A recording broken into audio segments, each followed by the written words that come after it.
Se você quer acabar com uma aranha, não corte as patas, nem mesmo arranque o coração.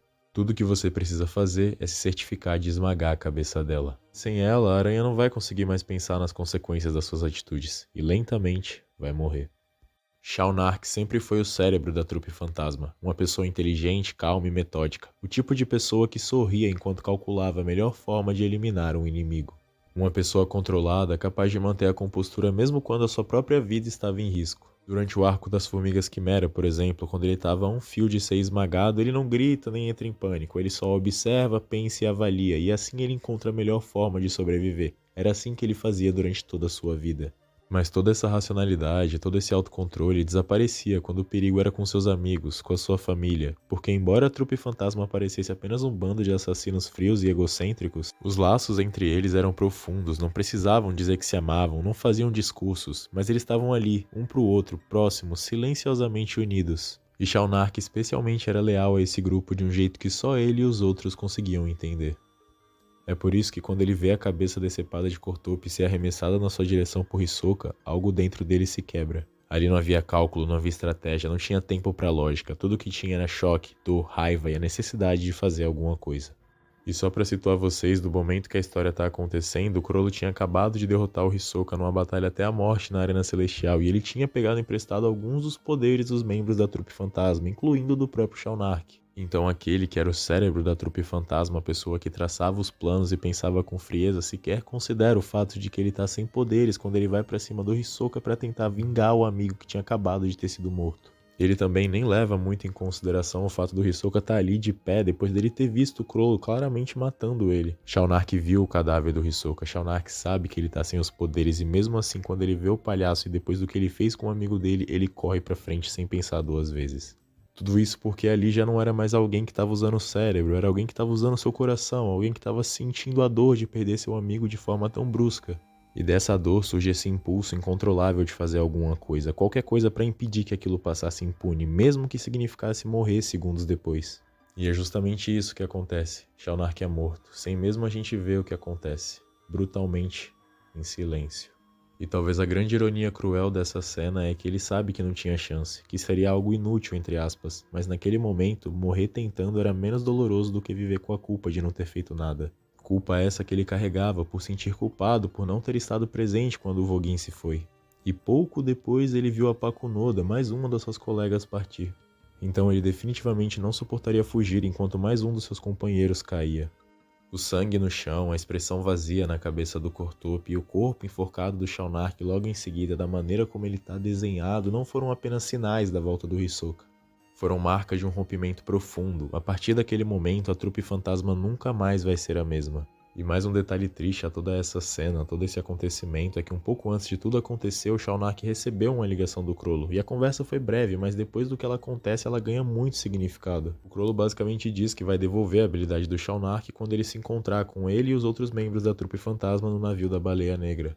E é até engraçado, porque o Shaunark se mostra genuinamente feliz em ver todo mundo junto de novo. É uma pena que esse encontro nunca pôde acontecer. E eu sei que cada um tem uma identificação e interpretação diferente da Trupe Fantasma. Eu não consigo deixar de considerar todos os crimes que eles cometeram, mas ainda assim eu admiro muito eles enquanto personagens. Então pra mim é muito genial como o Togashi consegue, mesmo depois de mostrar tudo o que eles fazem e que eles fizeram, fazer a gente ter um pouco de empatia em momentos como esse. Ainda mais se tratando do Hisoka, que é um personagem que também é muito 8 ou 80 com os fãs. E se você tá gostando da análise desse momento tão marcante de Hunter x Hunter, eu peço pra você deixar o seu like, mandar esse vídeo pra um amigo que talvez se interesse pelo tema, comentar aqui o que você acha desse momento, dos personagens, e olhar na descrição todas as formas de apoio que você tem aqui no canal. Muito, muito obrigado. E como eu falei no começo do vídeo, o Shaunark não era só o cérebro da aranha. Ele era alguém que gostava de estar com os outros, que apesar da postura fria e racional, sentia conforto naquela família meio disfuncional. Por isso eu acredito que a ideia de reencontrar todos eles parecia dar para ele uma espécie de paz. Tinha planos, futuro, caminho, estabilidade. Mas infelizmente para o Shaunark, o Hisoka decidiu que nada daquilo importava. E agora falando um pouco do Hisoka, é assustador o que essa cena representa, porque o Togashi não apenas mostra uma morte pra gente. É pra mim até um momento de terror na história. Um momento em que a figura do Hisoka, que já era temida e instável, se transforma completamente. Porque se antes o Hisoka era esse assassino excêntrico, sádico, mas que de certo modo seguia uma espécie de lógica, quase uma moral própria, uma regra interna dos seus jogos de matar, agora ele aparece como algo diferente, mais sombrio, mais animalesco, mais imprevisível. O Hisoka que ressurge não é mais o mesmo que lutou contra o Chrollo em um embate coreografado frente a frente como dois guerreiros duelando em um palco em busca de prazer. Esse Hisoka é muito mais preocupante pra mim, porque ele não quer mais lutar, ele quer desequilibrar, ele quer causar medo, ele não tá mais interessado no confronto justo, ele tá interessado no controle psicológico. Ele ainda quer destruir o Chrollo, mas de um jeito diferente, de um jeito um pouco mais dolorido do que o Chrollo jamais conseguiria imaginar. Ele ataca pelas costas, ele escolhe o momento mais vulnerável e elimina o Cortope sozinho, indefeso, com frieza. E depois ele ainda usa o próprio corpo do Cortope como uma arma emocional contra o Shaunark. Não tem luta, não tem troca de golpes, só a cabeça decepada, jogada como um recado, como uma provocação. E esse pra mim é o grande porquê do Togashi não mostrar a luta do Shaunark com o Hisoka, porque no fim ela não importa. A violência física não é o foco, não importa o quanto o Shaunark resistiu. Tudo o que importa é o resultado final, o verdadeiro horror que está sendo mostrado. Porque mais do que um assassinato, a morte do Shaunark, como ela é colocada, é uma provocação, é uma declaração de guerra de Hisoka para Chrollo. É como se o Hisoka estivesse dizendo diretamente para o Chrollo: a forma como você lutou comigo, como me venceu, não será mais tolerada. Eu não brinco mais com as suas regras, eu não sou mais o seu oponente, eu sou o seu resultado final. O jeito que ele posicionou o corpo do Shaunark, o jeito que ele lidou com o cadáver do Cortope, a ausência de luta, a execução sem aviso, tudo isso transforma o Hisoka numa entidade ainda mais aterrorizante do que ele jamais foi. Porque se antes era por prazer que Hisoka lutava, agora é simplesmente por vingança e ódio, e isso é muito perigoso, ainda mais vindo de um personagem completamente instável e imprevisível. E um último ponto muito bem colocado pelo Togashi, que é triste, mas ao mesmo tempo é incrível, é que no instante que o Shaunark vê o Hisoka, o telefone toca.